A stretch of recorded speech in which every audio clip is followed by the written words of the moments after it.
नमस्कार, मैं हूं डॉक्टर सुनील राठौर। मैं एक कॉस्मेटिक और प्लास्टिक सर्जन हूं। आज हम बात करेंगे कि यदि चेहरे पर चोट लग जाए और घाव गहरा हो तो क्या स्टिचेस या टाँके लगाने की आवश्यकता है या नहीं। देखिए, कई बार इमरजेंसी में पेशेंट्स आते हैं जिनके चेहरे पर गहरे घाव होते हैं। वो घाव जो है वो आपके फोरहेड पर हो सकता है, वो आईब्रो के पास हो सकता है जो बहुत कॉमन है, आई के नीचे हो सकता है, नोज़ के ऊपर हो सकता है, लिप के ऊपर हो सकता है या चिन के ऊपर हो सकता है।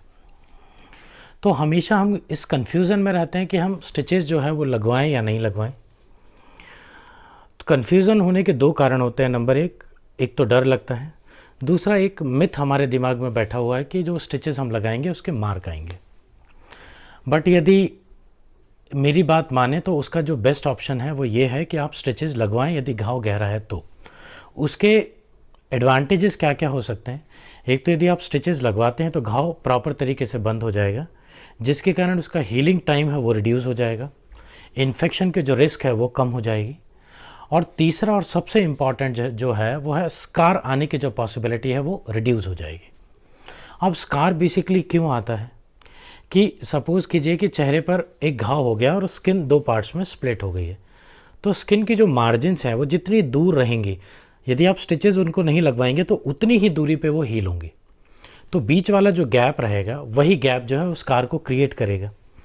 तो स्टिचेस लगाने का पर्पस क्या है। तो यदि हम स्टिचेस को लगा देते हैं तो दोनों मार्जिन्स जो है वो पास आ जाएंगी। जब वो दोनों मार्जिन्स पास हो जाएंगी तो घाव जो है एक पतली लाइन में कन्वर्ट हो जाएगा और धीरे धीरे करके वो जो लाइन जो है वो हल्की हो जाएगी। तो यानी कि यदि हम स्टिचेस नहीं लगवाते हैं तो जो गैप रहेगा उस स्कार को चौड़ा बनाएगा, और यदि हम स्टिचेस लगाते हैं तो जो पतली जो मार्जिन्स है वो पास आने की वजह से एक पतली लाइन में कन्वर्ट हो जाएंगे। तो स्कार जो है वो नहीं या फिर एक पतली लाइन के बराबर आएगा।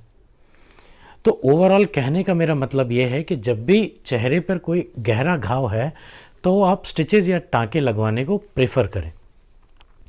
अब इसमें हम दूसरा इम्पॉर्टेंट एस्पेक्ट डिस्कस करते हैं कि यदि घाव आपका आईब्रो के ऊपर है, आँख के नीचे है, लिप्स के ऊपर है या नोज़ के ऊपर है, तो मैं ये रिकमेंड करूँगा कि आप स्टिचेस लगवाने के लिए प्लास्टिक सर्जन को जो है वो प्रेफर करें।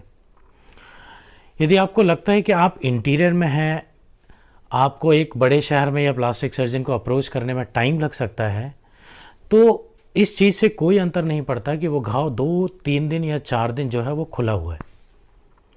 उसके पीछे का कारण ये है कि यदि आँख के पास के टिश्यू को यदि आप क्रंच करके उसको खींच के यदि बंद करने की कोशिश करेंगे तो त्वचा जो है नीचे की तरफ या ऊपर की तरफ खिंच सकती है, जिससे आँख के चारों तरफ विकृति आ सकती है। तो इन कंडीशंस में क्या होगा कि जब घाव भरेगा तो आँख का एक पार्ट या लिप का एक पार्ट आपको खिंचा हुआ नज़र आएगा, जिसे हम एक्ट्रोपियन कहते हैं। तो इसको बाद में करेक्ट करना बहुत मुश्किल होता है। तो इसलिए हम रिकमेंड करते हैं कि इन चीज़ों में जब स्टिचेस लगते हैं, मतलब इस तरह के घाव में जब स्टिचेस लगाए जाते हैं, तो बेहतर होगा कि प्लास्टिक सर्जन के द्वारा वो स्टिचेस जो है वो लगाए जाएं। तो स्कार के बारे में और हम डिस्कस नेक्स्ट वीडियो में करेंगे। तब तक के लिए नमस्कार।